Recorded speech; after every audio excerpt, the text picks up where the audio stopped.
travel now, as it is peak travel times. It is the holiday season, and indeed, we did have this conversation last week, Monday, but there were a couple of questions that were left unanswered. Unfortunately, we do have the opportunity to answer them this morning. So, to welcome to the program. How are you? Thank you, Sfiso. I am well. Yeah? I am well. How are you? Yeah, in fact, let me ask you this question that people have been asking me on the roads. They've been asking me, are these one-way flights? Do they have stops, or they do not?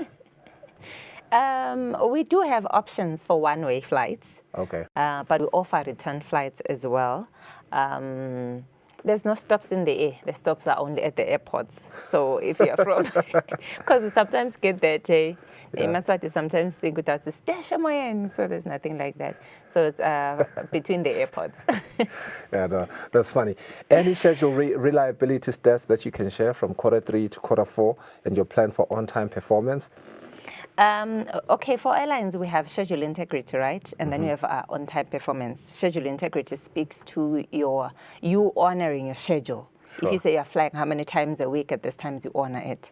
And then the on-time performance speaks to if you honor your times, your departure and landing times. So both of them for Eswatini are over 96% since we started, because, OTP is a critical metric for airlines, actually. That's how we gauge our profitability. It determines the customer satisfaction, operational efficiencies, and also it's a very critical metric for airlines. Something interesting happened this weekend in the Premier League. That's set to play football on Sunday, but the weather said no. So they couldn't play. And I wonder, when you fly on air, there could be weather conditions as well. There could be what you guys call ATC. What are the contingencies there? What are your rebooking refund principles? Okay, that's a critical one, and that one is a pain for most airlines. Way better this side of the continent because you don't have your snows and all of that. Yes. But we do experience that a lot, heavy rains and thunderstorms and all of that, and they impact on our operations. And my contingencies with airlines depend on the type of ticket that you have purchased. Unfortunately, that's only a story for another day to try and unpack how we actually price in the airline industry. But we have a range of fares, and they come with T's and C's. Good say, can yours be refundable? Is this one, Yeah. But with contingencies, there's a Montreal Convention, and I think it's Article 19 that states that airlines are exempt from compensating where lama effects or the cause of the delays are, we call them acts of God, the nature, which it rained and there's nothing you could do about it, even strikes and stuff like that.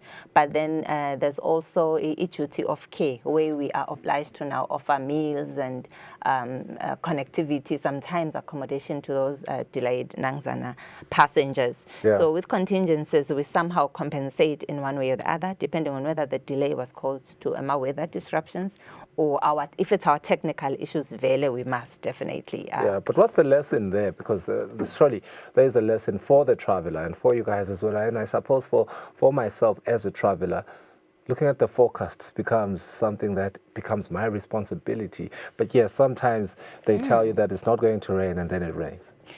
Weather, and it's so unpredictable.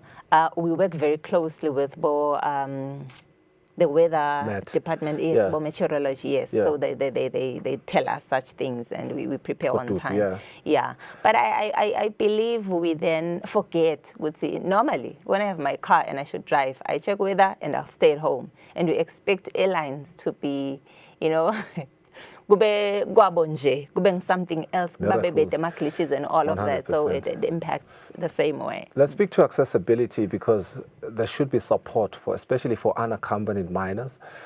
We do see education now being something that is global, but also that is right here. I can get a scholarship to go and study in the US as a minor, and I have to travel by myself, unfortunately. But can't afford to go with me. Do you have support for that, but also for the elderly and people with medical cases?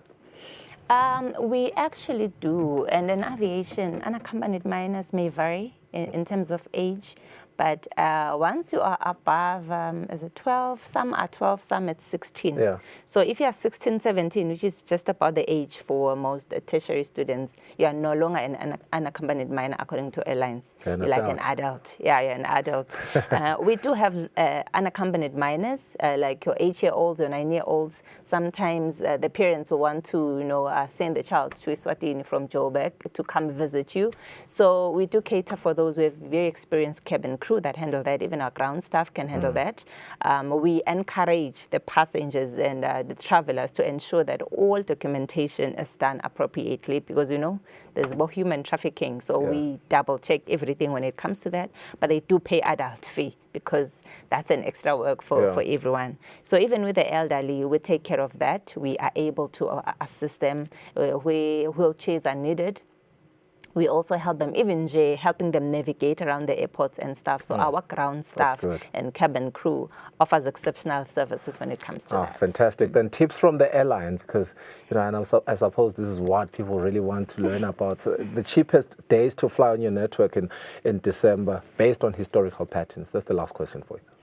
Well, on Eswatini Air, our slogan is everyone must fly. So our flights are cheap, like all week through. It's not a December thing. It's not a December thing for us, but generally, in most airlines, it's cheaper to fly on other days except Fridays and Sundays. Those are the most expensive ones because, they are popular, demand and supply once again. So Tuesdays and Wednesdays are usually better because Fridays, Sundays, and it overlaps to Mondays sometimes because people return on Mondays. Those are the most expensive days to fly in the airline industry in general. And December is peak season. It's expensive to fly in December because of the low supply and demand and not when I have traveling. to fly this December.